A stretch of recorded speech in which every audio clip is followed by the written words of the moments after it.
Good afternoon. Today is July 31st, 2012. My name is Joe Terril, President of Terril and Company. We are independent wealth managers located in St. Louis, Missouri with approximately $530 million under management. This is our podcast update to let our clients and other interested parties know what we're thinking about current investment topics and current events going on in the world that may eventually affect investments. As always, Jesse Baker is here to do our filming and editing. And Jesse, thank you, and let's get started. Thanks for having me. It's my pleasure. Jesse, the first thing I want to talk about is Europe. For those that have followed what we've either written or recorded before in video presentation, I have not been as bearish about Europe as most people, and I think the problems in Europe are solvable, and it's not going to be a situation where Europe completely collapses and drags the rest of the world down with it, or banks in Europe go broke and all the other banks around the world go broke, or some of the catastrophes that you hear people talking about. I went to Europe about 2 weeks ago and stayed 10 days, and I came back with a more solid opinion that the people of Europe seem to have a pretty good idea of what's wrong and how to solve their problems. People in London, and by no means do I want to try and assert that this was a scientific survey, scientific poll. I talked to business people, I talked to working people, I talked to people in the street, I talked to cab drivers, I talked to anybody that would stop and listen to me besides some of the business meetings I had. But the general conclusion after being there and in France, to me, the average person on the street in Europe gets it. They understand that they've got to cut out all of their social bureaucracy, that they have to be competitive with people in the United States, with people in Canada, with people in Japan, with people in Korea, South Korea. They get the fact that in order to have jobs and a vibrant economy and to have economic growth, they've got to be competitive. And most of them, from top to bottom on an income scale, male or female, all of them mention the fact that we know we've got to be able to cut our cost. Most of them blamed the massive social bureaucracy that they have over there and the fact that somehow they've got to get rid of that. This is what I've said previously in written comments and etc. What you're witnessing in Europe is the death of socialism. And I came back very confident that the average person in the street over there understands it, does not oppose the death of socialism, actually is all for it, and wants a chance to show that they can compete in the modern world and make a decent living.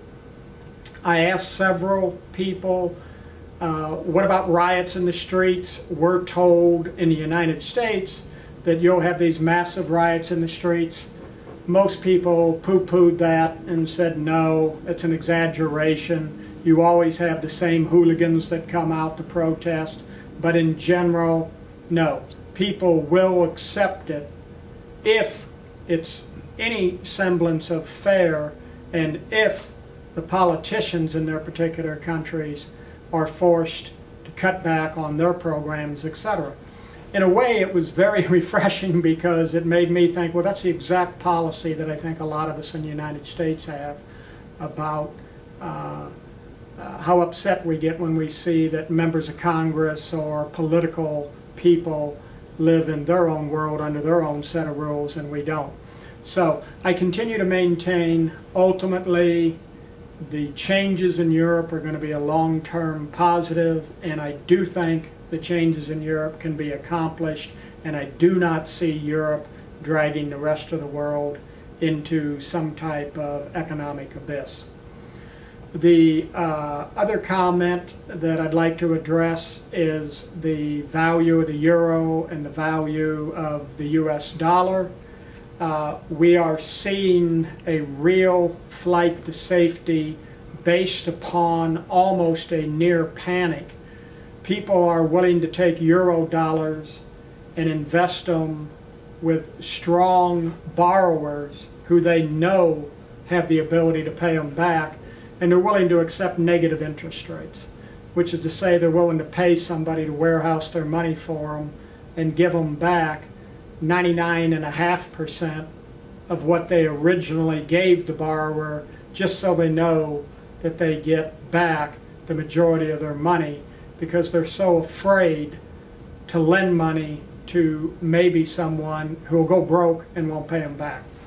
I think this is completely overdone. This has got to be somewhere close to the apex of this fear movement that we've been in recently. The US dollar has been very strong. Much of the world's currency being converted to US dollars, thus the dollar being bid up in price, as people feel, well, the US dollar is a safe haven, and when the world comes to an end, I'll be glad that I had US dollars.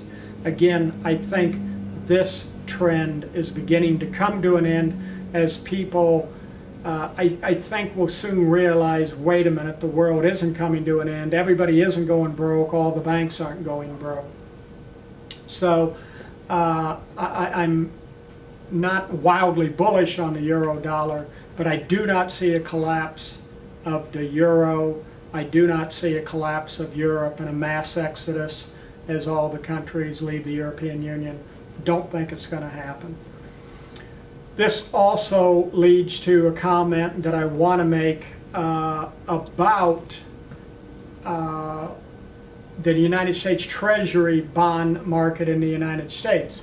We're in an environment for investments where everybody wants to get some interest of some kind. As I mentioned, in some parts of the world, interest rates are actually negative.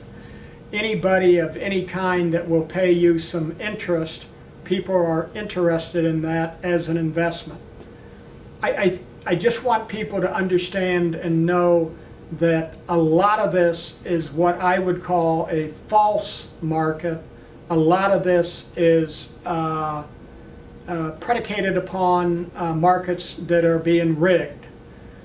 By being rigged, I mean that the interest rate on the 10-year Treasury bond of the United States is not the opinions of investors all over the world and what interest rate they're willing to lend money to the United States government for a period of 10 years for.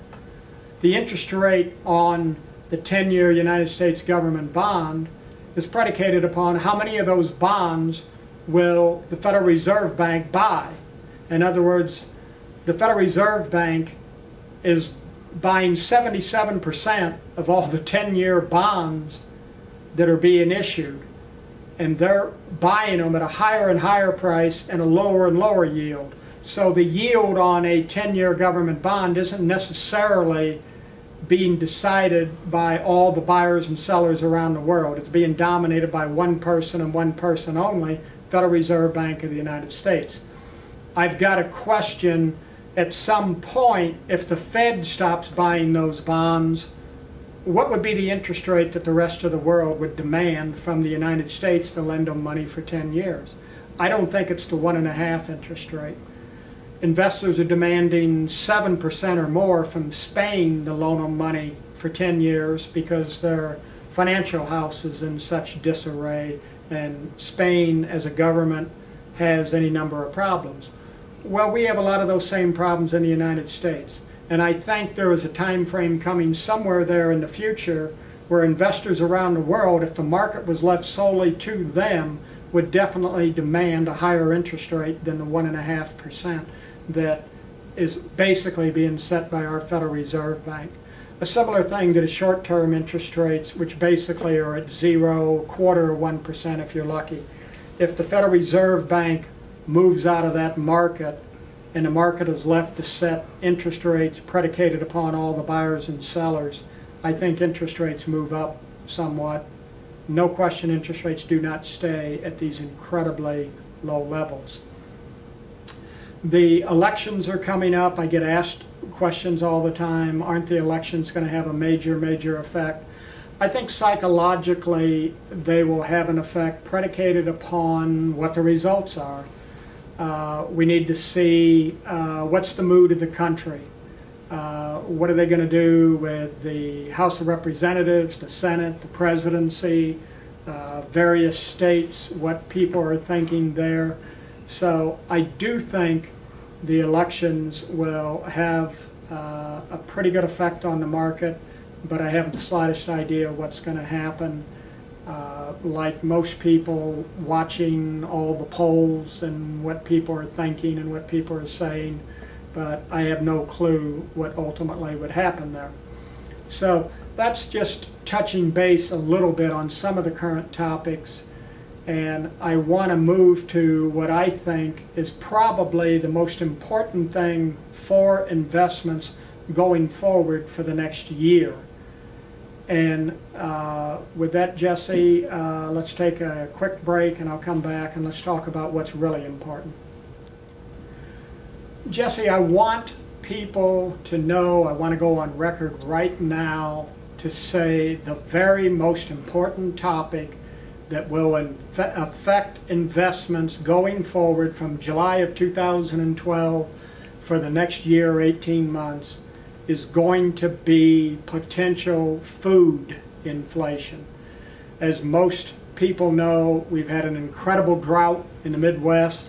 We've had crop failures with soybeans, corn, wheat, and this will have a major effect on prices and a major effect on our economy, a major effect on economies around the world. I'm surprised to see that many pundits about investments are sort of downplaying it, acting like it's not going to be a big issue. But if you go back to 2008 and remember when gasoline overnight went from $2.30, $2.50 a gallon to $4 a gallon, it ground our economy to a halt, and it did have a major effect. You're witnessing $18 soybeans, $10 wheat, $8 corn. You have not seen this yet, but it will be a similar effect. And I've been mildly, as those that follow what we've had in writing and even these video casts, I've been mildly bullish about investments, and I've been a little bit more positive than most people. But I'm beginning to change my opinion. And what I'm changing my opinion on has nothing to do with Europe, nothing to do with elections, nothing to do with what most people talk about as the topics of the day. I'm beginning to change my opinion and turn very cautious because I really feel that this cost of food is going to hit every one of us. We obviously all eat, and it's going to be a major issue, and I think it'll be a little bit of a shock to people to see what's going to happen with beef, chicken, pork prices, as well as everyday items, whether it's in the grocery store, fast food restaurant, upscale restaurant, etc.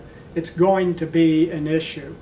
So I just want to get across to everybody that with me, I think this is the most important issue we can talk about today. And I want to see exactly what's going to happen here as a little bit more time goes on this summer. But we're at the point of maybe making some major changes in investments predicated upon this sole fact that I think this drought in the Midwest has every bit of the ability to have as major influence as if oil went to $125, $150 a barrel. So we'll update this again in the future. I'll try and be back and do another podcast rather than wait a month.